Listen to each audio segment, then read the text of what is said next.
Hello?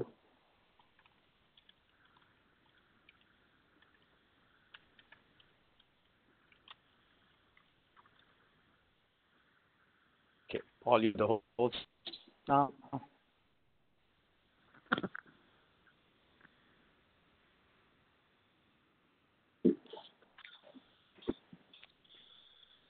If you're just joining us, this is Paul Dowling. I'm the Community Engagement Facilitator for this session this evening. We're going to wait a few minutes to see if there are others who join us, and then we will begin our presentation.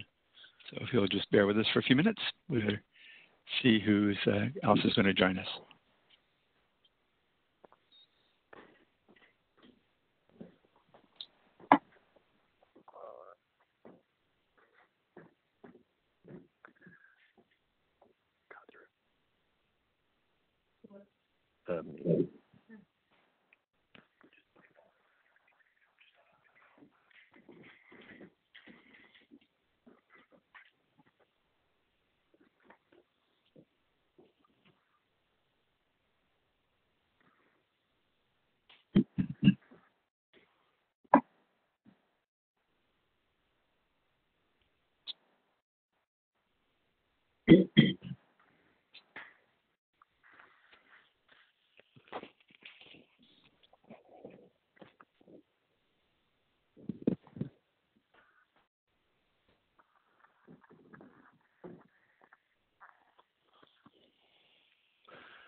Paul, you muted.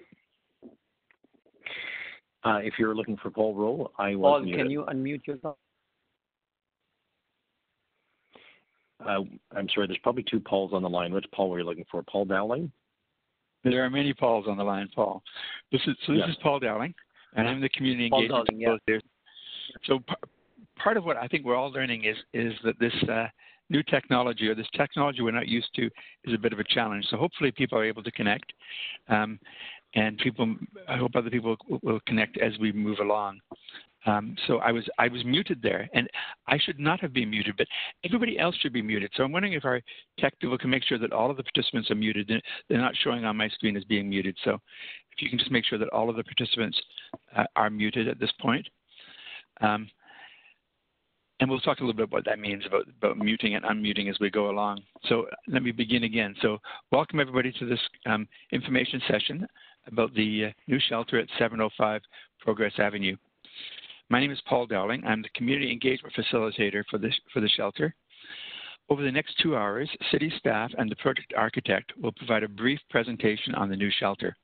I will talk a little bit about the community engagement process, and then you'll have an opportunity to ask questions and to provide your comments. Some of you I know are joining this session on your computer, while others are on the telephone. Before I began this part of the meeting, you may have seen slides which describe how you can ask questions either on the phone or using Webex software. When we reach the time in our meeting when we're going to be asking questions or providing your comments, I'll go over that process again. In a moment, I'm going to call on Councillor Paul Ainsley to make some opening remarks. But first, I'd like to begin with the following acknowledgement. So, Suhal, okay. And I'd like to thank Suhal Ahmed, who's going to be flipping the slides for me. So, I or any of the other presenters, if you see us say, "Can we go to the next slide?" That's a message for Suhal. So, thanks, Suhal.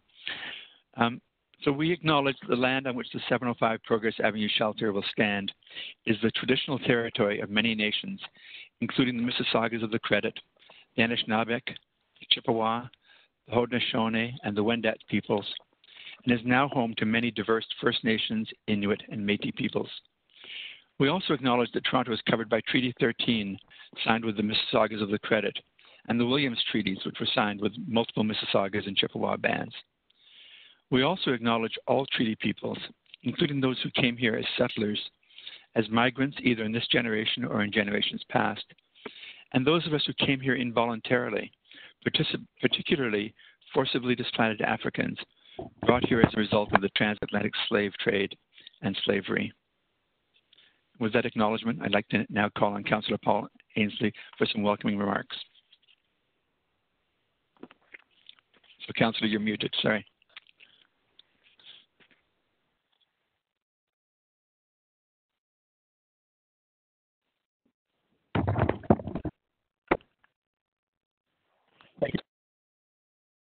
Thank you for being here this evening to welcome you to this community information session. I want to thank you for taking the time to join me and city staff to learn about the new shelter that's going in at 705 Progress that will open up early next year, and to share with us your questions and your thoughts about this new facility. Over the next 2 hours, staff of the Shelter, Support and Housing and Administration Division and the architect for the 705 Progress site are going to describe what the new shelter will look like and how it will operate. They will tell us about the increasing need for shelters like this for people experiencing homelessness in all parts of our city. You and I know that everyone needs a place to call home, a place in which we can grow and prosper and have a good life. Our goal is to reduce and over time even eliminate homelessness in Toronto, so that in the future, shelters like this one at 705 Progress will not be necessary except for very short-term stays. The majority of tonight's session will be interactive, where you can ask questions. I invite you to listen and hear what the panelists have to say, and then ask any questions you have about the shelter, and share with me your thoughts about how we can work together as a community to make the new shelter a success. I know people in this community are caring and compassionate, and you'll raise any concerns you have in a way that's respectful of the people who will be the shelter residents. Staff this evening are going to do their very best to answer your questions, and will take note of any suggestions that you have. I will be listening as attentively as well, as I always do, to ensure that we have a strong, vibrant community to live in. And I'll continue to work with city staff to integrate the new shelter successfully into our community. Thank you very much, and once again, thank you for being here this evening. Back to you, Paul. Thank you, Councillor.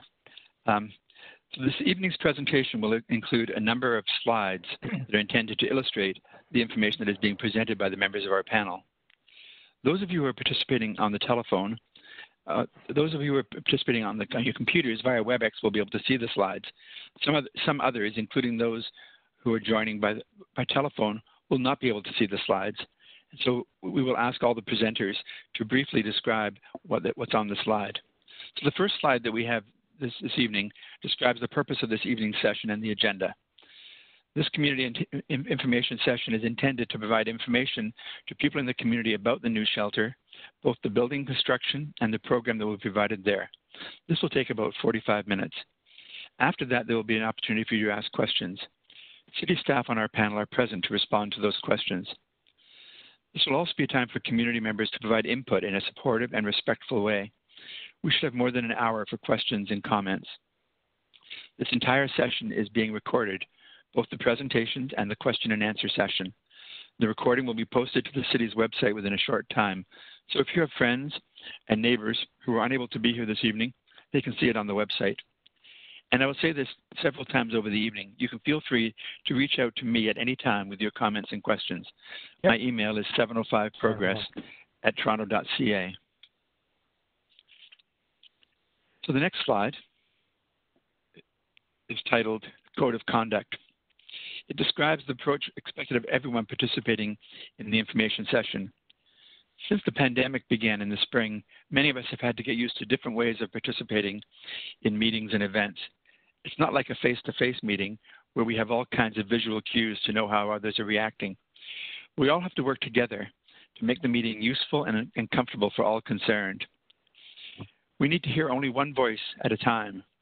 For most of the time, we will all be muted, and only the person presenting information or asking a question or answering the question will be unmuted. In order for us to get answers to as many questions as possible in the time available, I encourage those of you who are asking questions to follow a few simple guidelines. Be direct and tell us if you want to direct your question to a specific speaker, or I can direct the question to the person that I think is best suited to answering the question. Be brief and limit yourself to one question or comment at a time. There will be other opportunities to engage. And we're going to encourage people to try to keep their questions to less than 2 minutes or comments. Be a good listener and keep an open mind. And most important of all, I think for all of us, be respectful. The City of Toronto is an inclusive public organization. Racist or other forms of discriminatory, prejudicial, or hateful comments and questions will not be tolerated.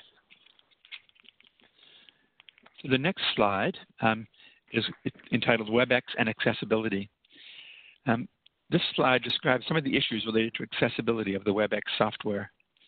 So for individuals who require an accessibility-related accommodation to participate in this information session, using adaptive technologies may work best with the telephone. So if you need that kind of accessibility accommodation, I would suggest that if you're currently looking at the computer in the Webex, if you look in the upper right-hand corner, you'll see the words event info. If you click on that, it will give you the information as to how you can connect by telephone instead of on Webex, or so you can use your adaptive technologies. Again, panelists will be describing the content on the slides during the presentation. The city has become aware of some accessibility limitations with the Webex platform and has escalated these issues to Cisco, the platform developer. The city is committed to swiftly addressing these accessibility concerns, and they are currently collaborating with Cisco to mitigate them. Future updates to the Webex software will enhance access for all online engagement participants. The city will provide updates to the community as they become available. On the next slide, the next slide talks about how to use the Webex Q&A function. This is a function that's available on your screen. Some of you, I think, have already found it because I see that there are some questions being asked around how to mute yourself. So hopefully that will be resolved and everybody will be muted now. If you go to the bottom of your screen, you'll see an icon that has 3 dots in it. If you click on that, a window will open up, and one of the options there will be Q&A. and then you can type your question in the box to the lower right hand of your screen and click send. Only the city staff will be able to see your questions. Other participants, like yourselves, will not be able to see your questions. And when we come to the question and answer period at the end of the presentations, I'll be directing those questions that come in through the Q&A box to the relevant panelist after the presentations are complete.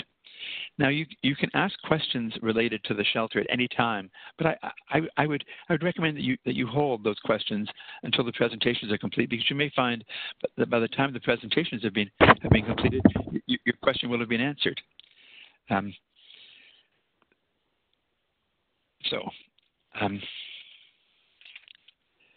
Let's now move to the area of community engagement. So the community engagement process that we're following is about, well, sorry, can you go back to the previous slide, Suha?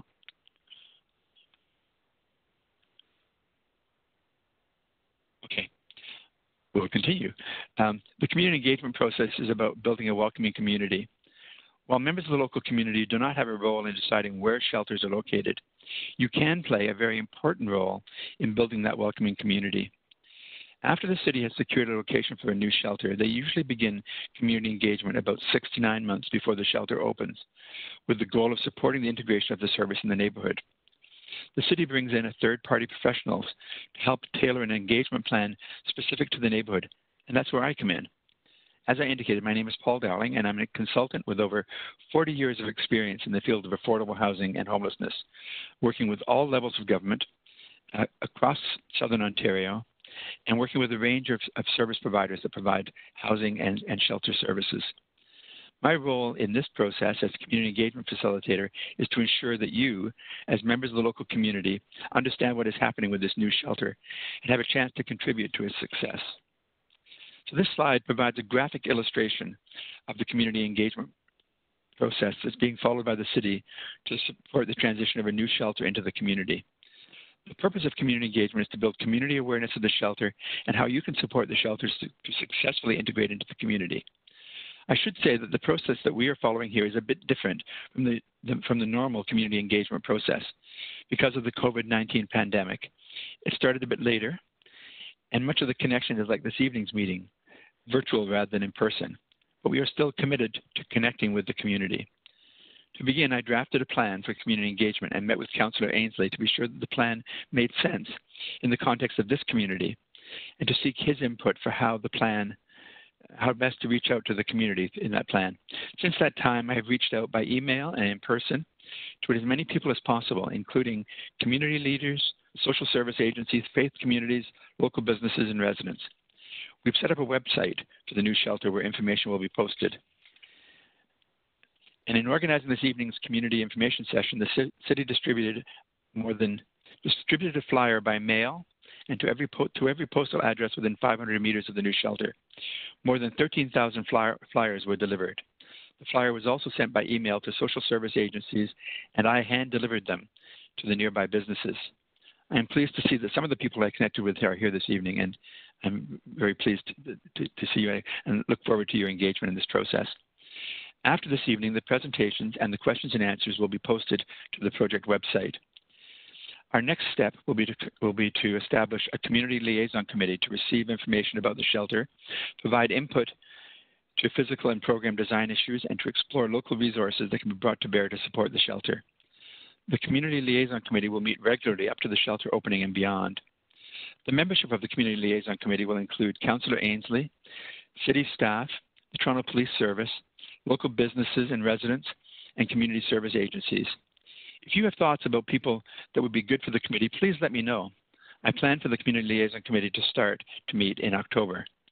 One of the things that the CLC will do is to work with me and city staff to plan an open house for when the shelter is ready for occupancy.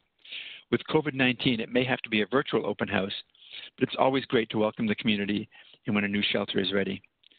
After the shelter opens, the Community Liaison Committee will continue to meet for a period of time as the responsibility for community engagement moves from me to an on-site program coordinator responsible for ongoing community engagement and systems navigation.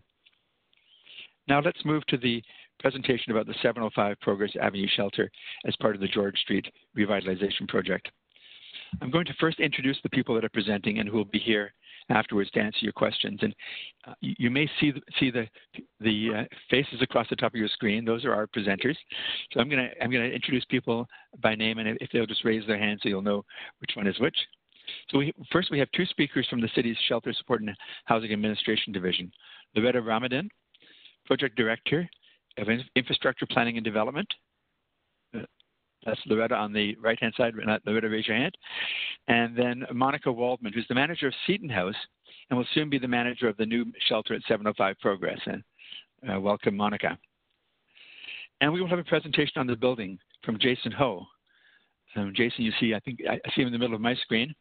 And he's with the architect firm of G. Bruce Stratton, and he's the architect responsible for this project. So now let me turn it over to our first panelist, Loretta Ramadan. Loretta. Good evening, everyone. Thank you all for joining us here tonight. Sorry, Suhal, if you could actually go back one. Thank you. We're here to discuss and focus on 705 Progress Avenue, which is a part of the larger George Street Revitalization project. The engagement process for 705 Progress is in advance of the site opening to help mitigate concerns and help contribute to the successful integration of the site. I recognize that there is a respite center at 705 Progress Avenue operated by Warden Woods. The current plans for the site are unknown due to COVID-19, but it will continue to operate concurrently with the shelter until at least April 2021. I want to thank you all for taking your time this evening to share your thoughts with us and to hear more about the program for people experiencing homelessness. We'll walk you through the presentation, and myself and the other staff members will be able to respond to your concerns. Next slide. To give a bit of an overview of the situational awareness and context of homelessness in Toronto, every year the Shelter Support and Housing Administration does a street needs assessment. The last one was completed in 2018. At that time, there was estimated that almost 9,000 people in Toronto were homeless on any given night. Over 500 of them were staying outside. Homelessness has been on the rise since 2011, and we know that people who become homeless are staying in our shelters longer than they have in the past. Roughly 48% of the total considered chronically homeless, and that's defined as someone homeless for 6 months or more in the past year. Even before this pandemic, our system was running at capacity, despite adding over 3,500 spaces in the last few years. This has almost doubled the size of our shelter system. The top two reasons people experience homelessness in Toronto is migration and the inability to pay the high cost of rent. In addition, undertreated mental health issues and the opioid crisis continue to contribute to homelessness and housing instability. In July, there was the highest recorded deaths due to the opioid crisis, and pressures on the shelter system have intensified due to COVID-19.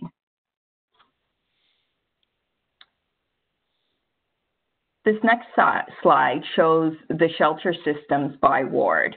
You can see from the little red dots, for those who can't see the screen, our shelters are spread throughout all of the city of Toronto. Shelter Support and Housing Administration is a division in the city who manages the emergency shelter system. We oversee the 56 shelters operated by community agencies, and the city directly operates 11 of those shelter programs. Our knowledge, expertise, and responsibility are focused on 3 outcomes. 1, to provide people experiencing homelessness in Toronto access to safe and high-quality emergency shelter. 2, people are provided housing-focused supports that ensure homelessness is rare, brief, and non-reoccurring. And 3, low-income households have access to housing benefit programs that provide affordability and stability. It's important to note that we're not mental health or healthcare professionals. However, providing emergency shelter for people experiencing homelessness is an important community service that is offered across the City of Toronto.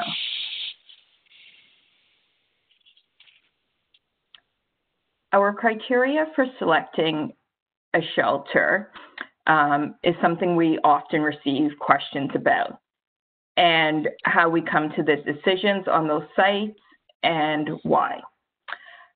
Our goal is to ensure that there are services in all neighborhoods so that as much as possible, people can stay within their communities, maintain their employment, and stay connected with friends and family if they experience homelessness.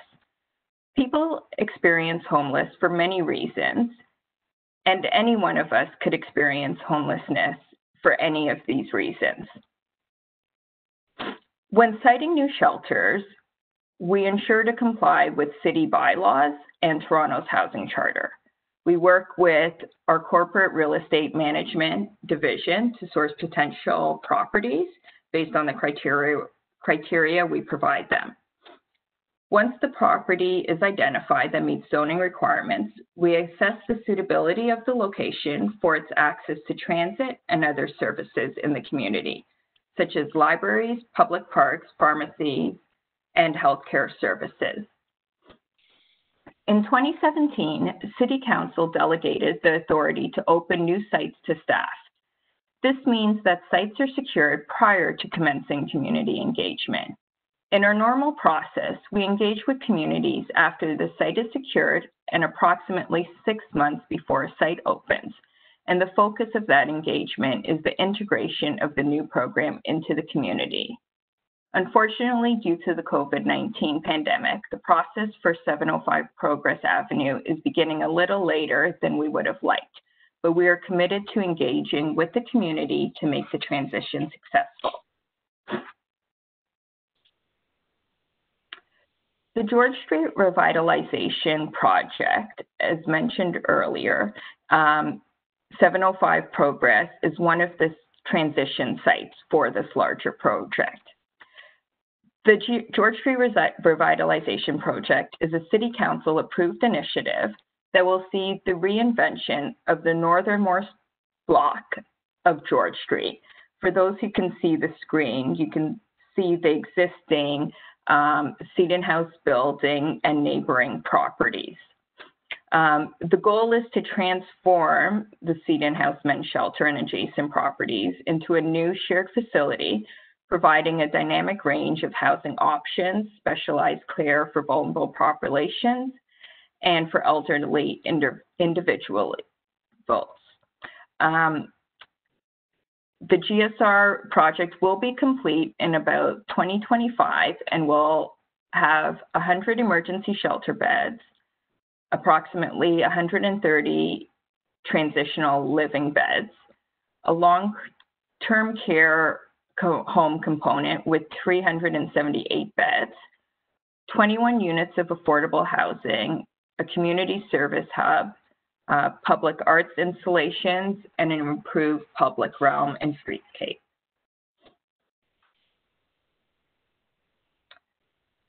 The Seaton House transition plan will help coordinate the movement of people, programs, and services currently located at 339 to alternate locations while the George Street redevelopment takes place. Although we have a number of years until the new facility is operational, there are many activities that are required before we can start construction of that larger GSR project. And part of that is ensuring that all the existing clients are transitioned to the temporary and permanent site across the city. The transition plan involves the relocation of 400 shelter beds to new program spaces, as well as housing current Seaton House clients with the assistance of housing allowance and supportive housing units with Habitat Services and other providers. To date, there are 5 sites that have been secured to support the movement of the 400 shelter beds. the map on this slide shows those 4 sites. Those 5 sites, I mean. 2 of the sites, 3306 Kingston Road and 731 Runnymede Road, opened in 2019. Across these 2 sites, we have transitioned 106 beds from Seaton House. 705 Progress is slated to open in early 2021. The remaining 2 sites at 354 George Street and 2299 Dundas will open at a later date. The city is also working on finding permanent housing for clients. Since January 2018, 131 clients from Seaton House have been housed across a combination of housing options, including social housing, long-term care homes, and supportive housing units. To ensure the client transition plans, we work very closely with a number of partners, particularly housing and mental health providers, such as Fife House, Habitat Services, the Inner City Family Health Team, and the Inner City Health Associates. With securing of our new sites, a focus has been placed on following new guidelines or additional guidelines. A greater focus has been placed on AODA compliance in terms of ensuring better signage, broader hallways, including ramps and elevators, allowing access for people with pets, ensuring there are some all-gender sites, the creation of smaller shelters, and smaller number of people per room, ideally no more than 4.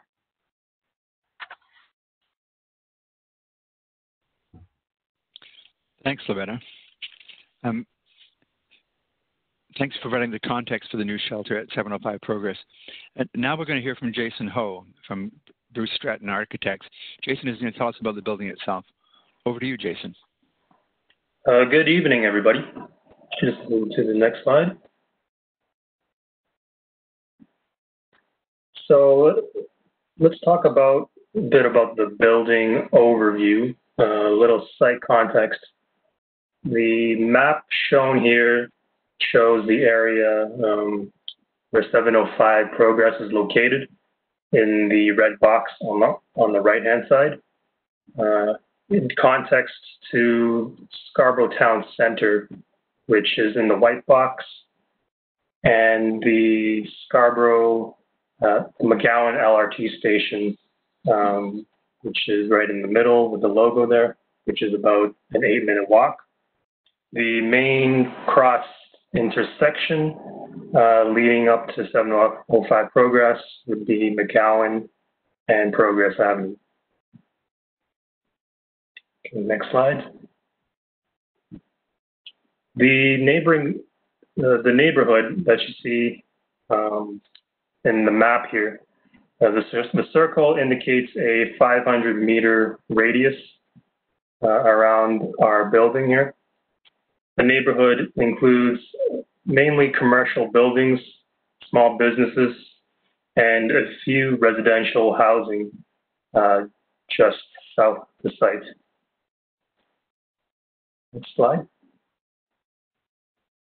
Moving to the project sites, here we have a map of the 705 Progress site. The access is from Progress Avenue. There is a proposed TTC bus stop where the logo is shown there. Once you get off the bus from there, there would be a pedestrian walkway that leads from Progress Avenue all the way to the building E, which is the shelter building. Once you get to the shelter building, the existing building is a warehouse building, which it's a 27,000 square foot warehouse building, which we converted into the shelter. Where you see there's the yellow marks on the map there, that's existing parking that's currently on site. Once the project is completed, there will be additional parking for staff and visitors, as shown in the green area. Okay, next slide. Here we have a few photos of the new building that's already up. Some significant exterior features include the additional parking spaces shown in the previous slide. The building is clad with aluminum composite metal panel cladding. There's going to be new bike racks throughout the site, a few concrete sidewalks. The building is going to have exterior LED wall lighting. Along the back of the building, there will be an exterior client lounge, an exterior staff lounge, and an exterior pet area. There will also be a garbage enclosure, and the building is, there's fiberglass operable windows leading into most of the rooms. The walls are insulated walls, and there's a loading dock, a new roof with 6 commercial skylights, and various trees, shrubs, and planted areas throughout. Moving to the interior features, the floor plan features 25 shared bedrooms, along with 2 autonomous bedrooms. At full capacity, the shelter complex will accommodate a maximum of 94 beds. With social distancing in place, there would be a maximum of 63 beds, given the 2-meter social distancing. There's also barrier-free washrooms and shower facilities, a fully equipped commercial kitchen with the walk-in fridge and freezer and the commercial hood. There will be a communal dining area that's situated in the middle of the floor plan. A few lounges throughout the space and meeting spaces, a computer lab, a heat treatment room for treating bed bugs, several laundry rooms, a main reception area, a pet wash station, and staff area along with private offices. And moving to the next slide here, showing a floor plan of the entire building. True north is towards the bottom of the page. So the main entrance to the building is in the northwest corner, so the bottom right-hand side of the floor plan. Once you go in, there's the reception area. And after you go past the reception area, the space is flanked by 2 main long corridors with the bedrooms to the side of the building. And then the communal dining area and kitchen is along the east side of the building, central east side. The garbage enclosure is, sorry, just go back. The garbage enclosure and the exterior staff lounge is in the southeast corner, so top left. And then in the at the top is new parking. And then in the top right corner, the southwest corner, that's where you have the exterior client lounge, as well as the pet area. Okay, moving on. Talk a little bit about community safety. So the building has 24/7 internet protocol surveillance system, both inside and outside of the building. There's an access control system with card readers, a duress alarm system, an intercom system with video substation and a main station, as well as a 24/7 on-site staff patrol from the shelter division. There's also the previously mentioned there's the lights along the main pedestrian walkway leading from Progress Avenue. Here they're showing there's a few photos of the lights that are going to be installed. The one on the left is the wall sconce going along the exterior of the building. And then the image on the right with the lampposts will be going along the exterior walkway. Inside the building, there are vandal-resistant interior LED lighting.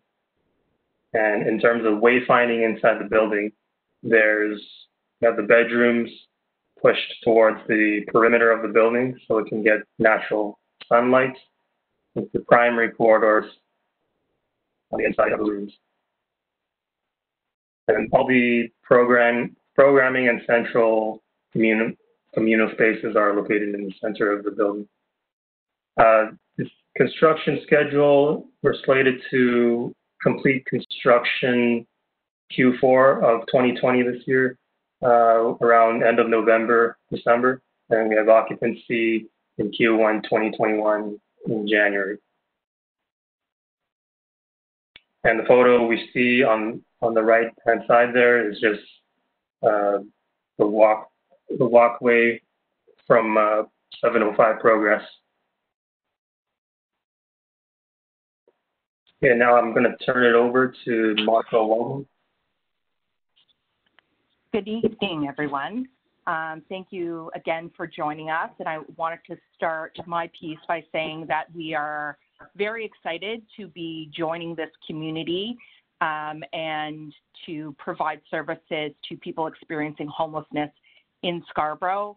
And we hope to become part of the community and to be good neighbors.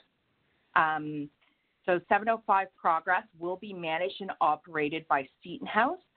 So as mentioned earlier, part of the George Street Revitalization, which entails a relocation of clients and staff, we will be moving one of our programs to this site. And Seaton House has, I think, about 70 years of experience under our belts of working with homeless communities in Toronto. So we're coming with years of experience with us to this site.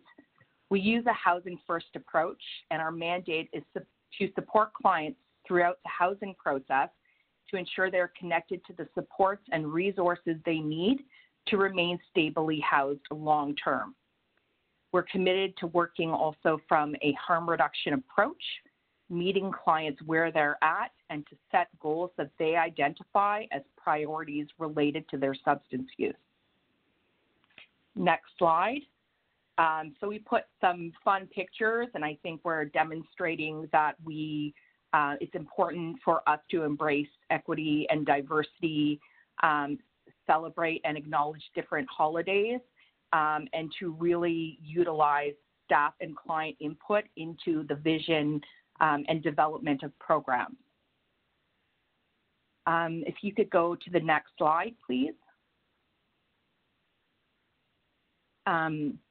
I wanted to talk about our program model. Also, it includes staff that are skilled in engagement strategies, crisis management, and de-escalation.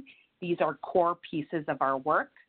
We strive to provide culturally sensitive case management and programming with our clients, and to develop capacity around life skills and help folks successfully transition from the shelter into their own homes. So really our goal is to have folks come in, to work with them on their goals around housing, what they need to be able to sustain that, and to help them move into the community, make sure that they have the supports that they need.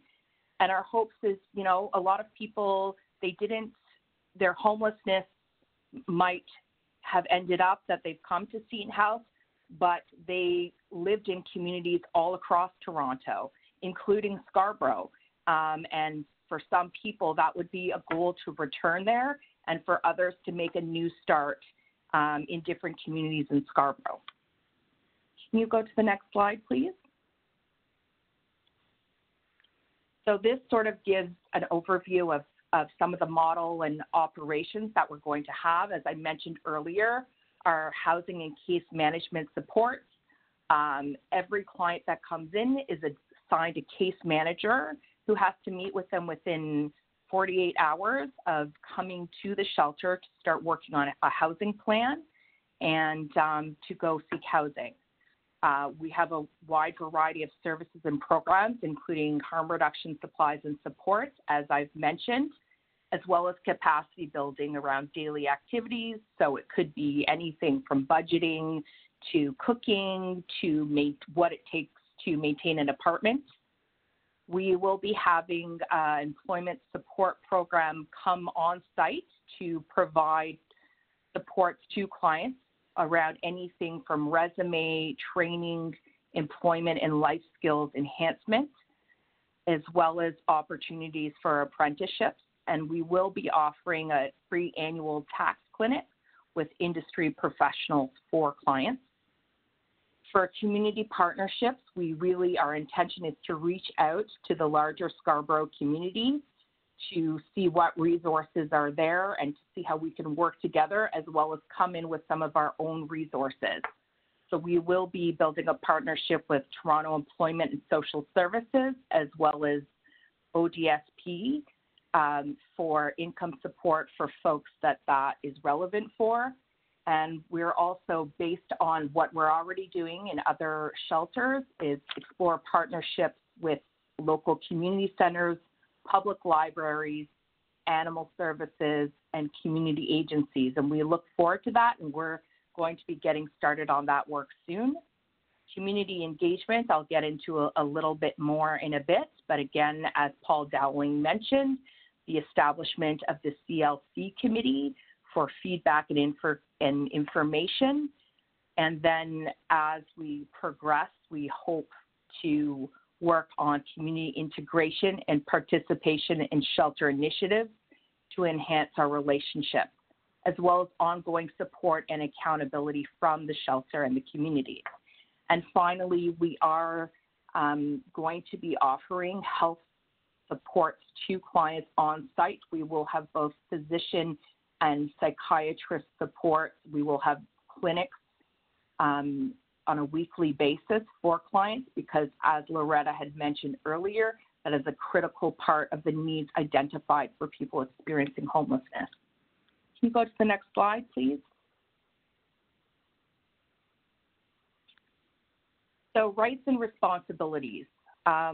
We recognize that, and we don't want to be an island onto ourselves. We want to be part of a community. And so with that comes rights and responsibilities for everybody who is involved in the shelter program. So our clients are equal citizens of the city and have the same rights, freedoms, and responsibilities as other residents of the city. And one of our goals, as I mentioned, is to truly embed the shelter into the community and foster a sense of belonging and integration. There are conduct expectations and rules for all clients that must be followed when staying in shelter programs. And we have a good neighbors policy that we develop for each of our sites that we review with all clients upon intake into the program. And finally, we have regular client meetings where we will review our good neighbor policy, as well as rules, policies, and expectations around being part of the community. Next slide.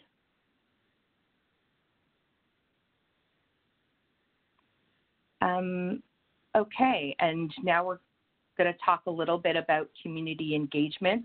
As I mentioned earlier, we know that Scarborough has some resources, and we're hoping to become an additional resource for this area of the city. We want to build on the strengths that exist and work cohesively with different resources and services in the community. We want to not just work with the clients that will be moving there, but as clients are getting housed and we have more capacity, we would like to be partnering with agencies working in Scarborough who are working with clients who are homeless in Scarborough to see about bridging things for them to come to the shelter. We will also be offering showers and laundry for folks that might be living outdoors in hopes that this could be a really good engagement tool for them and help us build rapport so that at some point they might feel comfortable coming into the shelter and working more intensively on a housing plan. So we're not just asking Scarborough to support us, we want to support Scarborough as well. The community, you can all expect a high level of responsiveness, support, and ongoing communication from my staff team and myself. We are always open to feedback, and we also really want to look at how we can capitalize on some of the leadership of folks who are living in Scarborough that might want to get involved in different meaningful ways with the shelter and with programming, as we have done with other shelters that we've opened. So we look forward to seeing the evolution of the CLC and to have an opportunity to work creatively to support one another and to grow together. Some of the ideas that have come up in the past include sock and clothing drives, barbecues, info sessions for the community, gardening groups, pet care clinics, and cooking activities. So we know it's still early, but we're looking forward to growing this and being responsive and proactive in addressing issues before they would become bigger and keeping the lines of communication open. Next slide. And so, as Loretta had mentioned, last in November, we had opened one of our GSR programs in the West End, and it's called Junction Place. And, you know, we really had to work with the community to show that we were going to be responsive and that we did want to work with them and become integrated with the local community. You can see some pictures from a community open house. It would be great if we could do this. We'll see what it would look like in the age of COVID, but we did have a chance for the local community to come and see the inside of the shelter before we actually opened it. We continually meet with local businesses to ask for feedback on how things are going and any changes that they've seen or trends that they're finding or things that they're struggling with, and are committed to doing the same in this community. Thank you.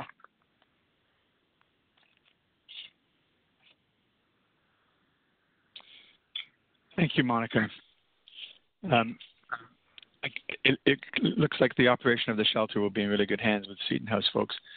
And thank you as well for Loretta and Jason for helping us all to better understand what will be happening at 705 Progress. So now it's time for community members participating in this meeting to ask their questions and to provide their comments.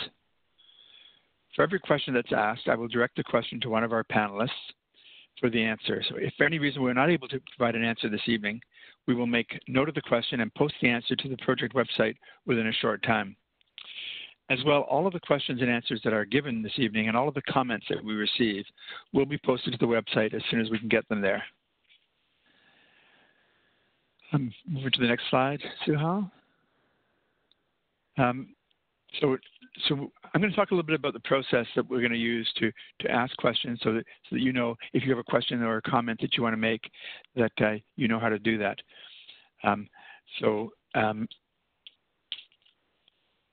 Maybe I can move to the next slide there, Suhal. So there are a number of different ways to ask a question or make a comment.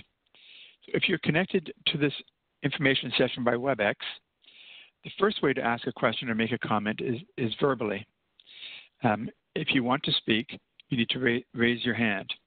To do this, you click on the Participants Panel button at the bottom of the screen. So go to the bottom of your screen, there should be a Participants Panel. You click on that, and you'll see an icon of a raised hand on the screen next to your name. And if you click on that, it'll raise a little hand. I have a list of all the attendees that I can see, and if somebody raises their hand, I'll see that you've raised your hand and want to ask a question. And then what I'll do is when it comes to the when it when it comes to the time to select somebody, I will select somebody. I have your names here, so I will, or the name that you're using, and I will announce your name, and I'll unmute the participant. So when you are selected and unmuted to speak, you'll hear 2 beeps. This means that you can ask your question. And after you've finished speaking, I will mute you again, and you'll hear 1 beep. At that point, I will call on one of the panelists to answer your question. And I'd ask if you've raised your hand, once your question has been asked, please unraise your hand so that I know that you're no longer looking to ask a question. The second way in which you can join the meeting is by telephone. So if you are on the telephone and you want to ask a question verbally, you're going to have to raise your hand just like the people who are on Webex, except that in order to raise your hand from the telephone, you press *3 on your phone, and that will then raise your hand. And again, your name will be placed in a lineup, and I'll see that you've indicated that you want to speak.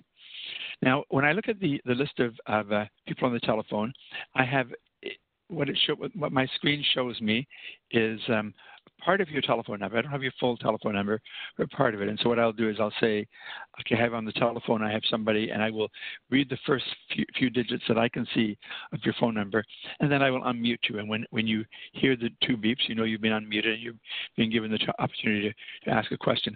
I won't be able to call you by name because I don't have your name. I just have you as call-in user number 1 or 2. And then again, after you've spoken, I will mute you, and you'll hear a beep again. So please, again, remember to unselect your hand icon after the question has been asked by again pressing *3. And then finally, if you're connected by Webex, you have this Q&A function, which we talked about earlier. At the bottom of your screen, there's a little box with 3 dots in it. If you click on that, you'll get a menu, and one of the items in the menu is Q&A. You click on Q&A, and then a little box comes up on the right-hand side of your screen, and you can type in your question and then send it. Click on send, and then again that question will come up, and I'll be able to I'll be able to call on you to ask your question. Our aim is to answer as many questions as possible this evening. Any questions that we don't answer will be responded to in the summary report that goes on the website. And finally, if you don't want to ask your question tonight, or if you think of something after tonight, please feel free to send me an email with any questions or comments. Again, at the end of the presentation, my email address will be shown, but it's 705progress@toronto.ca. It's pretty easy. Whichever way you choose to ask questions, we will record what you say, we'll include it in our summary report, and we'll make sure that it's considered in the development and operation of this new shelter. Please use this opportunity to contribute to the operation of the shelter in a respectful and helpful way. If we find that there are a large number of people that want to ask a question or to make a comment, I'll have to select a range of participants. I'll try to select a range of people so that no one group is left out or overrepresented. I'll alternate between the Webex verbal participants, those who have given us a question and answer by typing it in, and those people on the phone. And I'll move around a bit. So I hope that we'll be able to hear from everybody that wants to speak, so nobody gets left out. All right, so we're ready to go. I'm going to start with the questions. So as you may have seen, people were invited as well to send questions in advance, and I received this question in advance. I'm going to pose this question to Loretta. So Loretta, you're first off. The question is, what exactly will happen to the respite center that is located in units 29 and 31 after the shelter opens? Loretta. So the Toronto has the largest shelter system in Canada, and these buildings are part of an overall shelter system. The city's committed to ensuring appropriate solutions that are in place to address the needs of people experiencing homelessness. We'll assess at the time to determine appropriate measures for relocating the clients at Warden Woods, whether it be into a new location, permanent housing solutions, or if it's necessary to continue operations of that site for a slightly extended period of time. Okay, thank you. So I'm looking at my list of participants. I don't see any hands raised at this point. So again, if you want to raise your hand to ask a question, let's say click on the participants panel button at the and go to the use the raise your hand option again, or if you're on the phone, just touch at *3 and I'll see a hand raised on my screen, so I'll know that you want to speak and ask a question or make a comment. You may have a comment rather than a question. Paul, I noticed calling user 16 has their hand raised.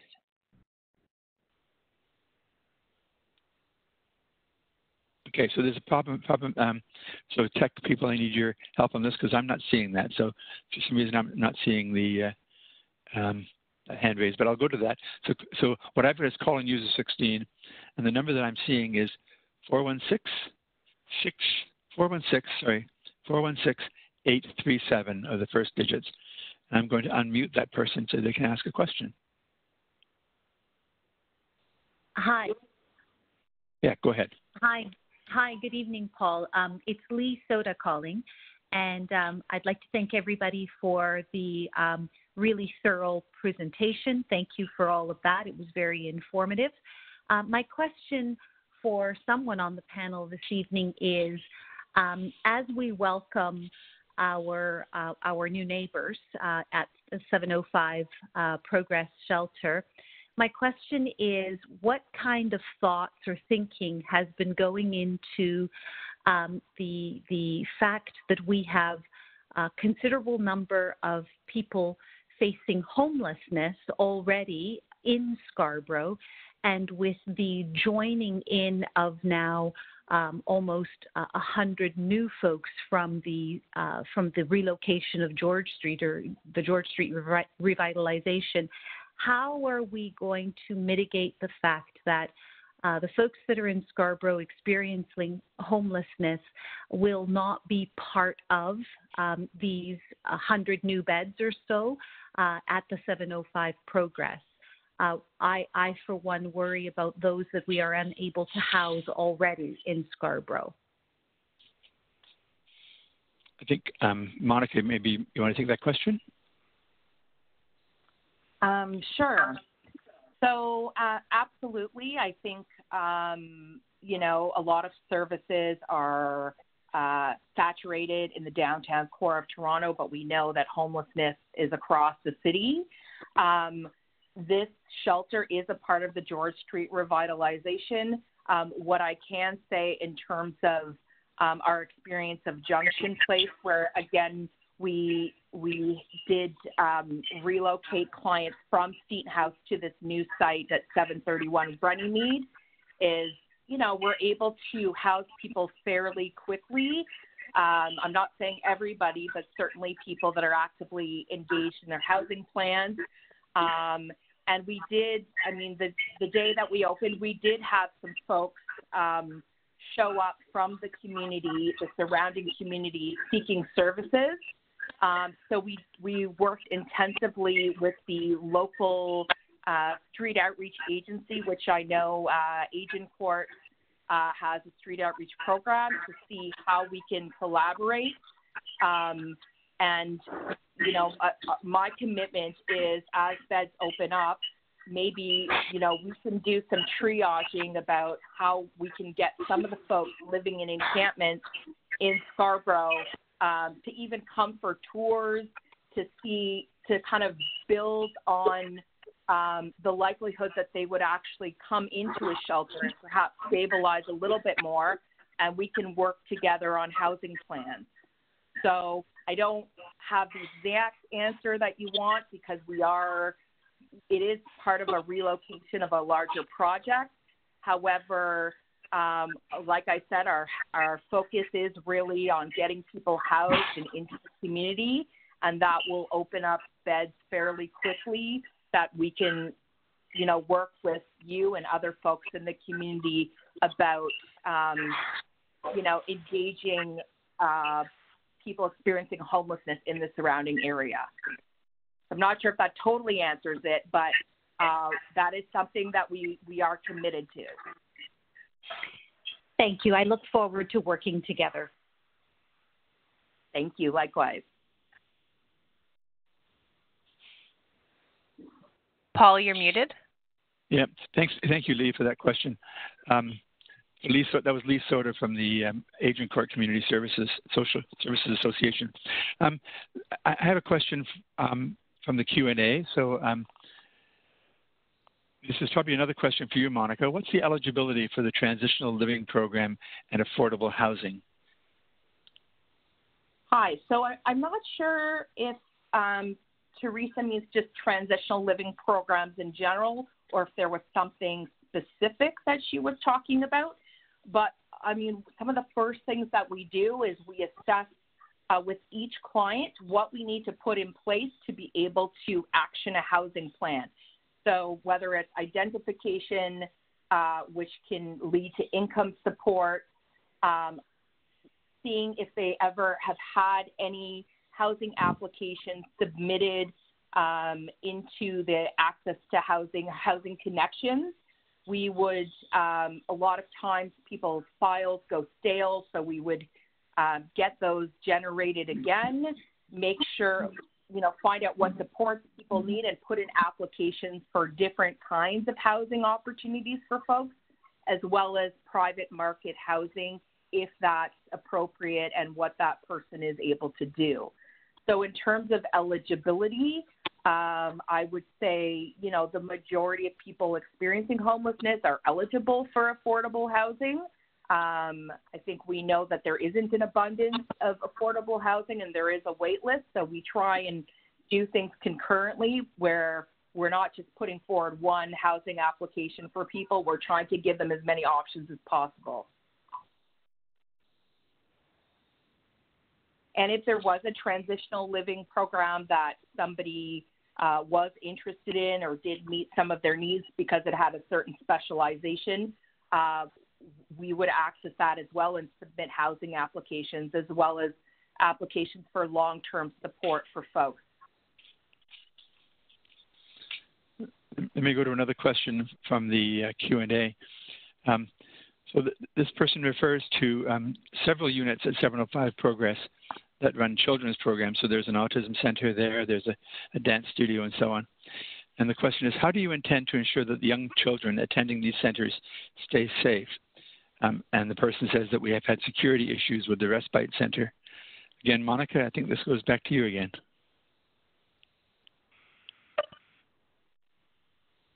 Okay, so I think first and foremost is that we want to work hand in hand with Warden Woods and have a collaborative response. We're still early into this, but as we gear up over the next couple of months, the hope is to work together with them and again, get out of our silos, find out what's been going on in the surrounding community, meet with local business owners or folks who are working in these sites, make sure that they have a phone number or an email address where they can contact and get a response within 24 hours and get to understand what is going on in the neighborhood.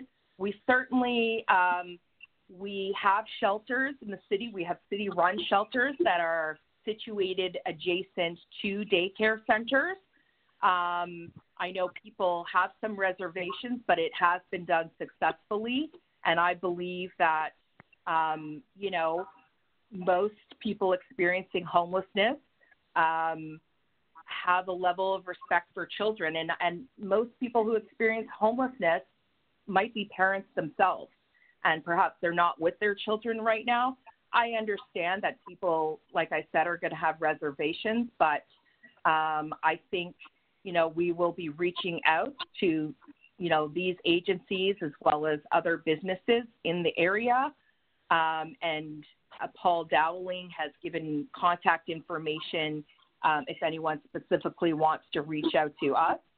And we're hoping to keep the lines of communication open and as well talking about what I mentioned earlier about our good neighbors policy is that we want to respect the community we're in, and we hope in turn the community will respect us and our operation and the folks staying there.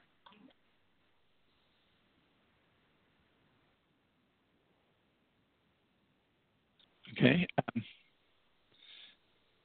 So I don't know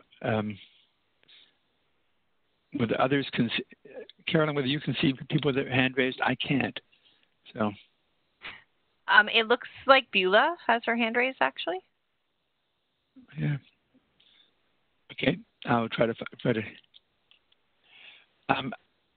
So I need to ask the webcom people who are working on this if they can fix this for me so that I can see whose people whose hands are raised, because I can't see it. It's not working for me. So, and I don't have the ability to unmute people. So Beulah, I don't know if you're unmuted, Beulah. If you do, if you have, go ahead with your question. Paul, can you hear me? Yeah. Yeah. So if you look at the panelist list and go down, you will see attendees, where you have all the panelists. Yeah. And you scroll down, you will see attendees, and you will see raised hands there. You have Beulah. Okay, sorry. But I don't see Beulah joining any, connecting the audio system. I don't see any audio. So if you click on the three dots and use the audio option, I do not see any headset connected or any sound or phone connected to Beulah. In order to speak, you need a mic connection. Okay, so while Beulah tries to get connected, I'm sorry about this. So this, as I said earlier, this is all new technology for us, and we're all learning as we go along here. But I see somebody on the phone, I think I saw a moment ago, who had their hand raised, and I'm going to invite call-in user. So this is, I think it's Lee still has her hand up. Lee Soda. Lee, did you have another question or? Oh, my apologies. I guess I didn't put it down. Okay. Did Beulah manage? Do we have Beulah on the? Hi, Paul. It's Carolyn. There's actually a couple of messages in the queue from the Q&A, which have been sent to both Monica and Loretta. So while the hand raising gets sorted out, maybe we can go to those. Okay, so I have a question here. Again, I think this is for Monica. So it says, would the respite and the new shelter be operating in close proximity for the homeless? I'm going to assume that this question means, will they be working in collaboration? So Monica, do you want to take that question? Yeah, so I think there's going to be at least several months where we are overlapping, and absolutely, I think we have to work collaboratively. Currently, Seaton House, we are running a shelter on George Street, and right adjacent to us is another shelter called the Schoolhouse, run by another agency, and across the street is a respite program, and we have to communicate with each other, and there will be some shared clients, and we want to make sure that we have kind of a seamless response. I think we can, coming in there as the new folks, we can learn some things from Warden Woods, who has been in this spot for a while now, and we pride ourselves on our partnerships and know that is important to run a successful program. So yeah, my vision is to see us working really hand in hand.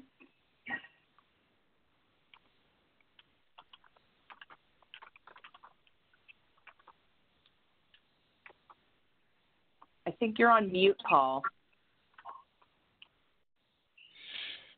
Goodness me, I was muted again. Beulah, are we able to hear Beulah? Do you have a question? No. Beulah just needs to look at the three dots at the bottom of the screen. There should be circular three dots, and when you click on it, there's more options. and there should be an option there of how you can connect. Right now, it looks like your hand is raised, but your audio might not be connected. Yeah, I do not see anything connected to Viola, like any headset or a phone. If she can, you can divert the sound to your phone. You can use switch audio option from the 3 dots and put in the cell number there and use as an audio for cell. Are you suggesting that you go to the phone? No, Beulah, if you click on the 3 dots at the bottom of the screen, and then there should be an option in terms of when you click on it, a little box will pop up, and you should be able to click on something in terms of choosing your audio connection. If you click there, then you should be able to choose how you want to connect to audio. And in that place, there'll be an option where you can ask Webex to call your cell phone. The second option would be, if you're not able to connect, it would be to call in by phone. And I will message you privately with the phone number. It's also on the website. Let's try to connect with Viola by phone. And meanwhile, let's go to a question. I have a couple of questions here, which I related, Monica, if you're still with us. There's a couple of questions here which are related to the connection between the new shelter and Seaton House. And the question, I think, is once 94 men are placed at 705 Progress, will the remaining men at Seaton House still be on a waiting list for this shelter while the shelters are being developed, or will they be able to, or will those beds be able to be allocated to people from the local Scarborough community? I don't see Monica, so there you are. Okay. Oh, I'm there. Hi. I think the question is also asking, what about the other 306 people who are not coming to this shelter? Maybe I'm misinterpreting it, but it is important for us that through the George Street revitalization that none of our clients end up being displaced through this process. So Seaton House, until pre-COVID and social distancing, had upwards of 600 clients staying in one building. So as mentioned earlier, we have opened Scarborough Village Residence, where 40 of our clients over the age of 55 with some intensive medical needs have moved to that site as part of the GSR.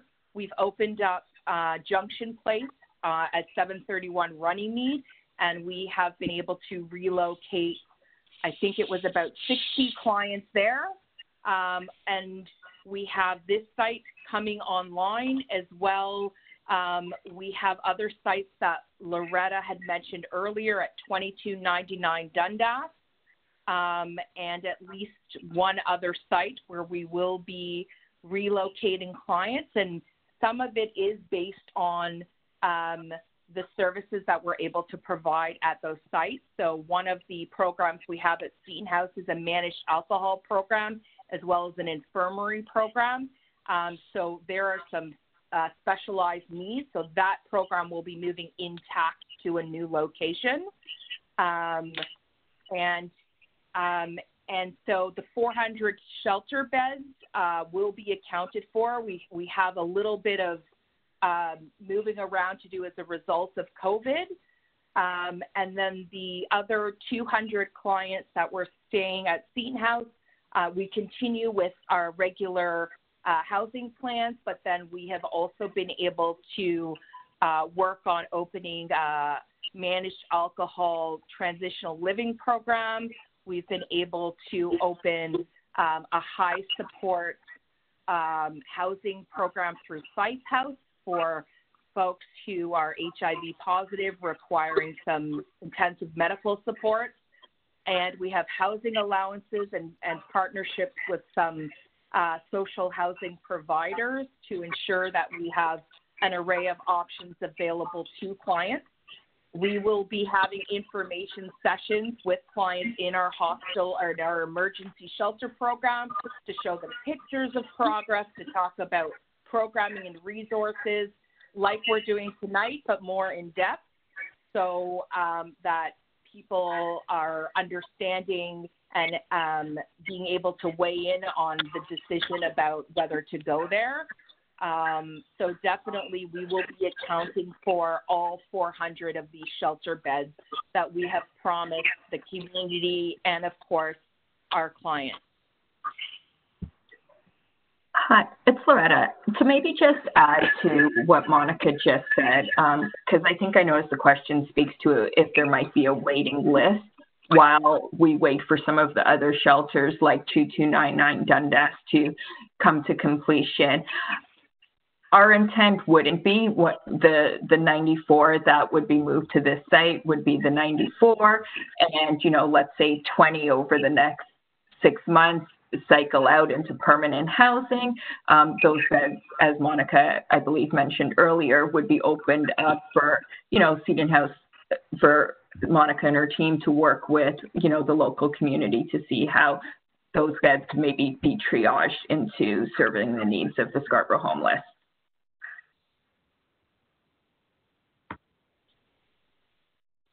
There's another question in the Q&A, which I think you've touched on, Monica, but this actually, the person is wondering whether people have choice as to where they are moved, or whether they, how do you decide whether they're going to be moved to 705 Progress or elsewhere? And I think you've touched on that, but do you want to add something to that? And sorry, just before you go, Monica, I just wanted to ask Paul, can you mute call-in user 16, because I think it's causing feedback. Oh, okay. Sorry, go ahead, Monica. Sure. So absolutely. We want this to be a humanizing process for folks, and we want it to be empowering. We are working with adults who, have rights to say where they do or don't want to be. So what we did for our Junction Place site is we had several of these client information sessions where we had pictures of the shelter, descriptions, as I mentioned earlier, of the program, and then we asked clients to talk to their case managers to express interest. And what we did find actually with Junction Place, we were wondering, are people going to want to leave the downtown core and go to the West End? And actually we had an overwhelming response. And we had more people than we did spaces in that shelter, and we did generate a bit of a list, but then also look at length of homelessness to help us make decisions, since we couldn't relocate everyone there.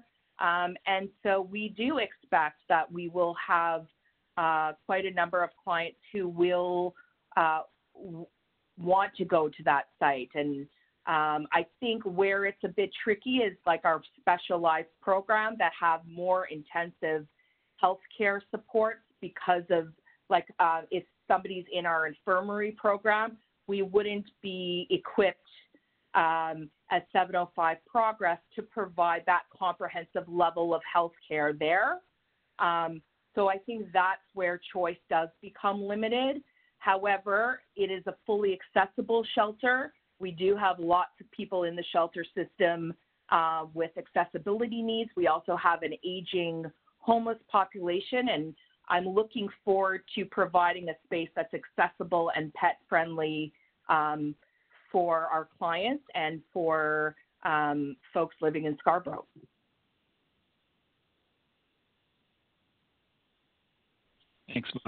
Thanks, Monica. I'm looking to see whether there are any hands raised. I don't have any more written questions. I don't see any hands raised. Are there other questions? There are people have comments, concerns, things they want to mention. We still have a bit more time.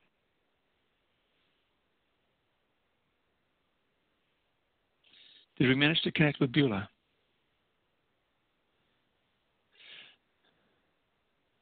Beulah was provided with the call-in information, but maybe maybe Paul, you can just repeat the call-in information in case people are having technical difficulties raising their hand on the computer. They could maybe do it over the phone. Sure. So if you're trying to connect in some way and you're unable to connect, you can call in by phone, and I'll give you the number. It's 416-915-6530, and then when you're asked for the access code, the code is 133-469-8835.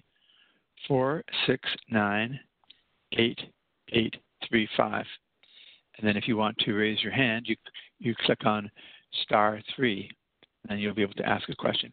I'll read that for you again, just in case you didn't catch that. That's 416-915-6530, access code 133-469-8835, and the to raise your hand, you enter *3. I do have another question here. Again, this relates to the children's programs that are currently at 705 Progress. And the question is, can you share if there's going to be additional security at 705 Progress now as there are children's programs run out of this units in this area? And again, this is, Monica, you're getting a lot of questions here. So I don't know if we've landed on this one yet, but it certainly is being discussed. If we were to have any security, it might, I don't want to commit to something that hasn't been committed to yet, but I think we would need to evaluate, would it make sense to have security in the complex? To date, we haven't had security at Seaton House, and I recognize, George Street is different than here. Although there are two daycares just a half a block up the street from us.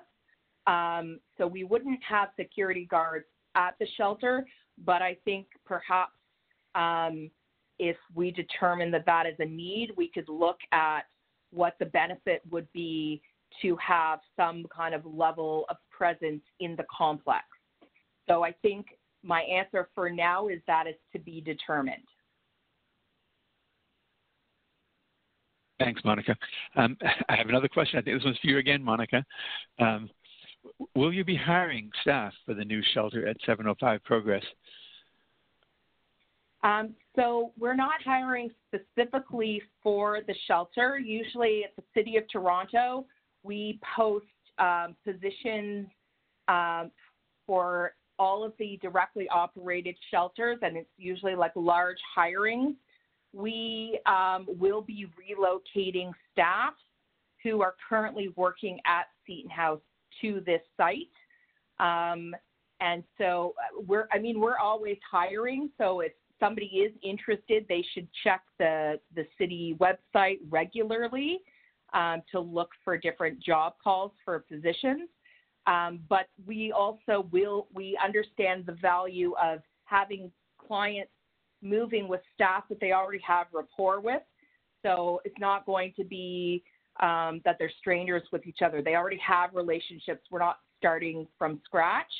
And certainly we have a lot of staff that have been making the commute to downtown Toronto that, a couple, I can give a shout out to Varesh and Carla, who are two of our senior management team that will be running the site. I won't share where they live, but apparently they live just a few blocks away. So, they're familiar with the community and with life in Scarborough. But in terms of Annette, if you're interested in employment, keep checking toronto.ca/employment to see about any postings.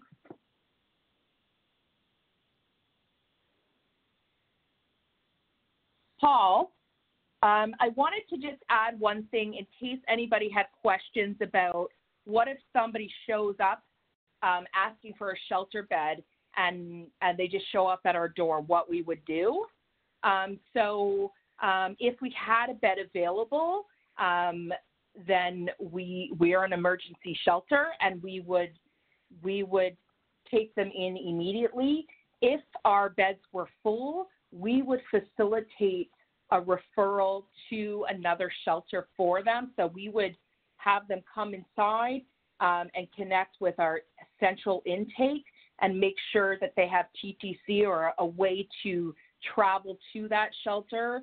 And of course, if anybody came in crisis, we would engage with them and de-escalate or make sure that they had the proper supports. We would never just send somebody outside with no supports and no offers to them. So I just wanted to put that out there as well.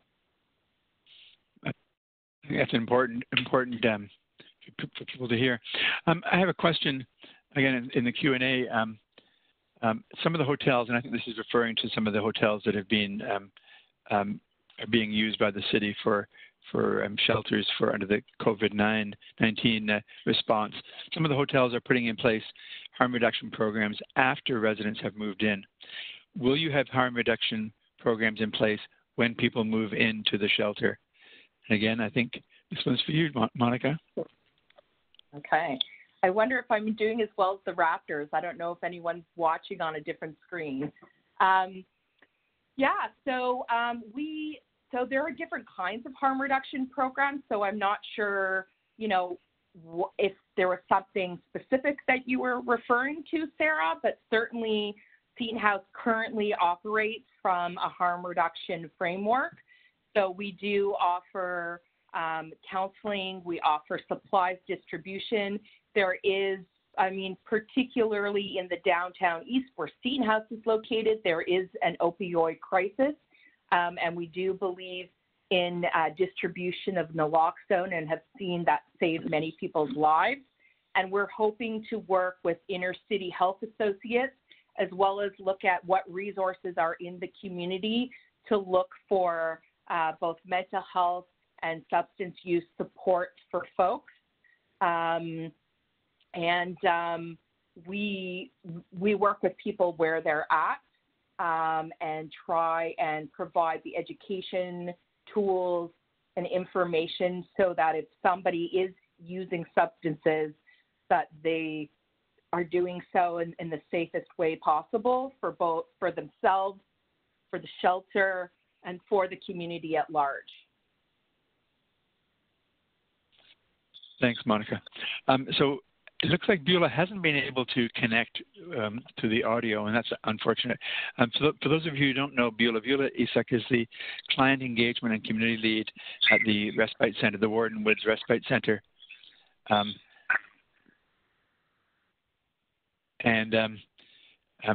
what she has done is she's provided a written message, which I will read to you, which is that if any business owner has any security concerns related to the Respite Center, you can reach out to the security team.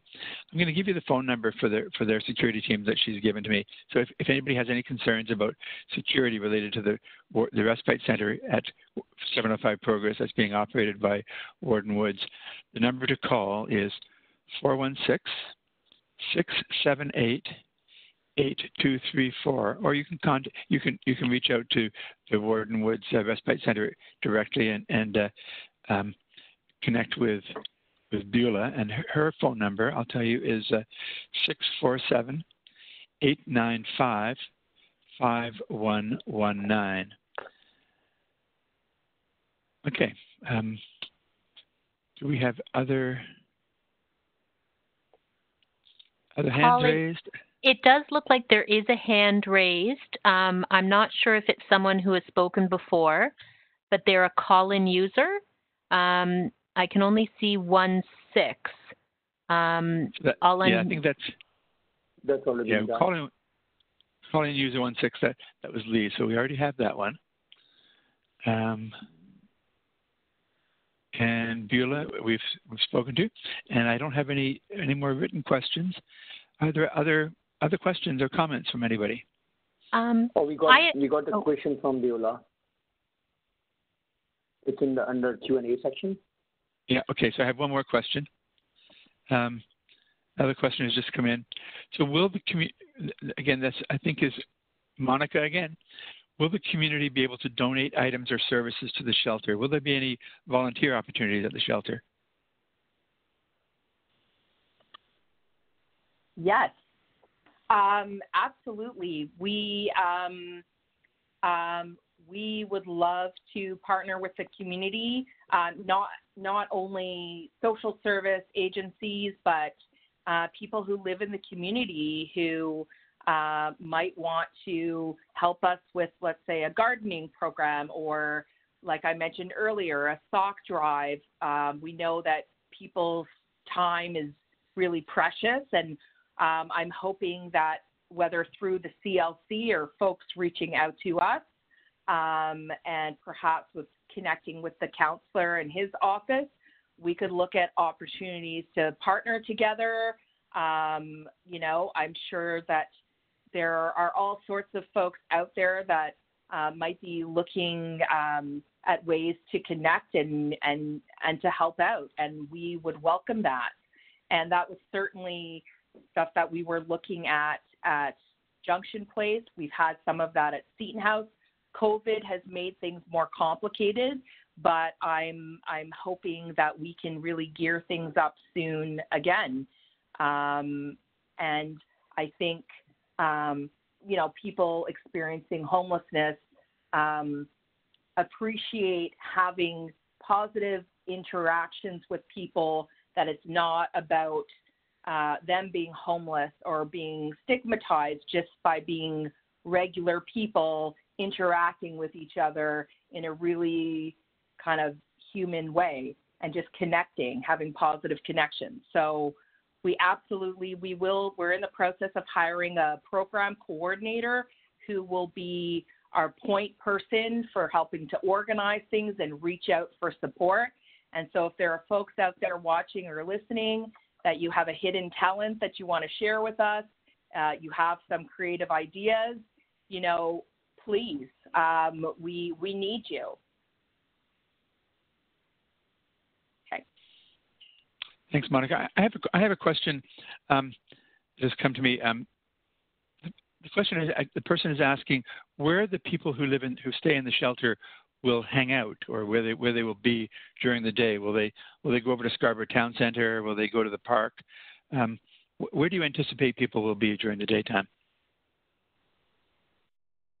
Okay, so I think Jason earlier had mentioned that we are going to have some designated space adjacent to the building, you know, whether it's for smoking or if we ever have a barbecue, we have some picnic benches, as well as I think we're going to have some raised garden beds. I jump in, Jason, if I'm wrong.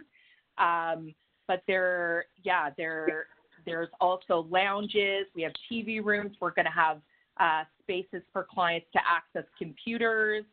And as well, yeah, absolutely. I'm sure people will go to Scarborough Town Centre. So we will absolutely be connecting with the mall, and whether it's mall security or folks overseeing the mall, we want to have a good relationship, and clients will also be customers too, and you'll see that, and they will go for coffee, and they, you know, it's just like anybody else wanting to do normal things. And the shelter is open 24/7, so we don't ask people to leave during the day, and there will be different activities available, including things like health clinics and employment support.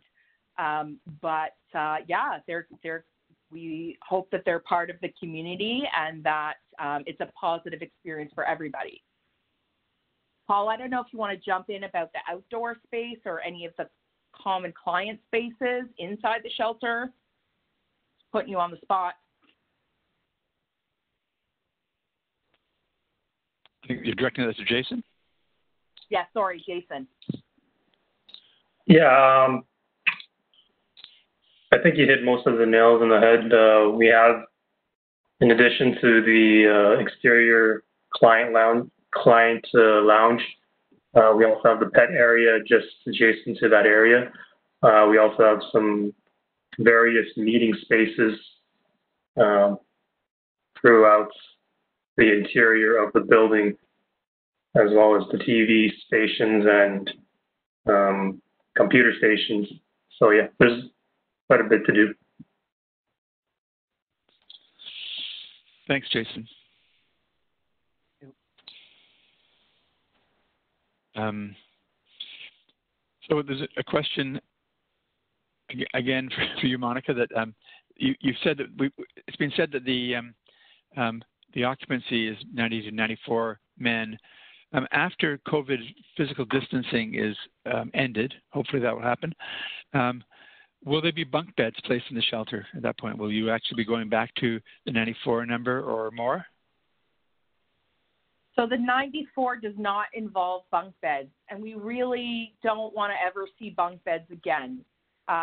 We want to create a welcoming, respectful environment, and I think, you know, we just want to get away from bunk beds. We want to get away from, you know, a large amount of people packed into small spaces. So no bunk beds. The 94 would be single beds. It's just about the length of, I think the social distancing is 2 meters from corner to corner of bed, I believe is what the public health guidelines are. So we're waiting for direction from Toronto Public Health to see how we will proceed when we move in. Thanks, Monica. So I have another communication actually from Beulah, and Beulah is pointing out that since 2019, the Respite Center, Beulah on behalf of the Respite Center, has sent out 2 separate communications to all the business owners in the plaza and letting them know that she's there, that if they have any concerns, they can contact her. And she's saying that she's had no security complaints from neighbors, and they're hoping that things will continue in a positive way. There's a question that has come up in a couple of places from people in the wider community concerned about the impact that the shelter might have and whether it would contribute to criminal activity in the community. And I'm wondering whether you have something that you can respond to on that, Monica. And I'd like to also actually pose this question to Councillor Ainsley. The question is being asked whether he would support the shelter. How would he become involved if there are any issues? So, Monica, why don't you take it first, and then we'll ask Councillor Ainsley to speak to it. Sure.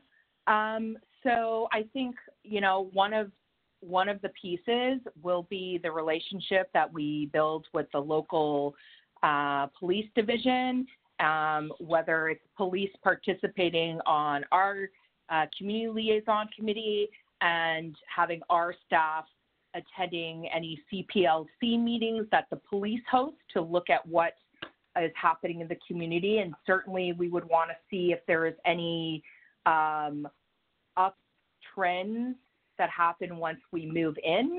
I would say, just like with any group of people, there's always going to be a couple that make bad decisions, but the majority of people are good people and want to, you know, work on their goals to get to a better place in their lives. So, you know, I think it's just trying to understand what's going on. When we heard at the Roehampton open house from I think it was the superintendent of that division had said that they had really only seen a mild increase in crime in that area. But I think, you know, we're here and we're going to have good relationship with our local police and our local community, and have regular meetings with clients to talk about their needs and to talk about what we need from each other to be good citizens in the community. Okay. That's a wrap. Just Councillor Ainsley, I think the question is how will you support the shelter, or how will you get involved if there are any issues that are of concern to the community? Thanks, Paul. I've been the city councilor in this area for just over 2 years, the wider area of my ward, about 16. And one of the commitments that I always make is that I need neighbors to get along with each other. We do have our differences, but first and foremost, you know, together we can build a strong community. And when we initially talked about the shelter coming in, or I was briefed, one of the things that I did ask about was the neighborhood liaison committee. I was a bit surprised the Respite Center didn't have one. and we're working towards creating one. But I think that, to have that strong community, and I think we need to recognize there are homeless people in Scarborough and the missing homeless people that are referred to in Scarborough, and they need to be helped. And so I think we need I'm fully supportive of having the shelter at 705 Progress. It's not only a downtown issue, it's a citywide issue. And as a city councillor, my first priority is to help those that need the help the most. And at the same time, we need to be good neighbors. So fully supportive of the shelter here. I'll be working with the Neighborhood Liaison Committee to make sure we have a broad range of neighborhood representatives on it, not just Monica and her staff, and make sure that the shelter works. Thank you, Councillor. Do we have other questions? Looking at my list here, I don't see any hands raised. I don't see any more written questions. So maybe we're at a point where we can end this. There's always plenty of opportunity, as Councillor Ainsley has talked about. We will have a community liaison committee. We will continue to engage with you collectively and individually. We'll be sending out newsletters. We'll be connecting in a number of ways. So I want to thank everybody who's participated, who took the time to join this call. I want to thank the city staff, and just personally, I can say that having watched what's happened over the past 6 months, when many of us were staying at home and just waiting out the pandemic, I know that city staff weren't doing that. City staff have been working hard. They've opened thousands of new shelter beds to address the needs of people who needed the social distancing and the protection that we all need. So thank you to the city staff for participating tonight, and thank you for your work over the past few months. I want to specifically to thank the city staff at WebCon and the IT people for getting us through this process. As you can see, it's not easy. It's been a challenge for us this evening. I think we muddled through. I think I muddled through anyway, and we'll all learn. So the next time we do this, we'll be much, much better at it. As we mentioned at the beginning, this entire session has been recorded. It will be posted to the website very soon. I will throw up a slide in a moment which shows the city's website address and my email address. All the questions that were asked tonight, both those that were written and those that were verbal, will be recorded and posted to the website as well. We've talked about the Community Liaison Committee. We want to get started with that in October. So I welcome those of you. Some of you have already indicated an interest in being part of that, and that's great. And both community agencies, Toronto Police Services, indicated a willingness to support that process. If you have any suggestions for people that should be on that committee or organizations that should be on that committee that should be represented, please send me an email. Let me know that so that we can get that going. If you're interested in receiving updates specifically about including the notice for the open house or anything else that happens over the next few months, please let me know. Again, you can reach out to me at my email address. You see there on your screen, hopefully you will see the email address for me is 705progress@toronto.ca. And if you want to go to the website to see the information that's there today or any point in the future, that's at www.toronto.ca/progress shelter, all one word. So 3 S's in the middle of it, I see. So you can connect in those ways. Again, I welcome your questions. I will certainly ensure that your questions are either I answer them if you send them to me, or I will pass on to staff and get the right answers. So thank you, everybody. And at this point, I'd like to turn it over to Councillor Ainsley for the last word.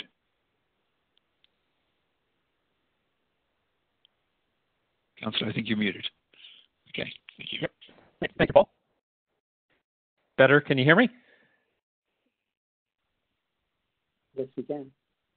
Yep. Okay. Thank you, Paul. And I want to thank everyone for taking the time to join me this evening and for sharing your thoughts and concerns about our new shelter at 705 Progress Avenue. I've listened the past couple hours and made notes, and I look forward to working with the residents and city staff to realize the successful integration of the shelter into our community, especially through the development of the Community Liaison Committee over the next few months. I'd like to thank staff of the Shelter Support and Housing Administration Division. In particular, though, I want to give a warm welcome to Monica and her staff.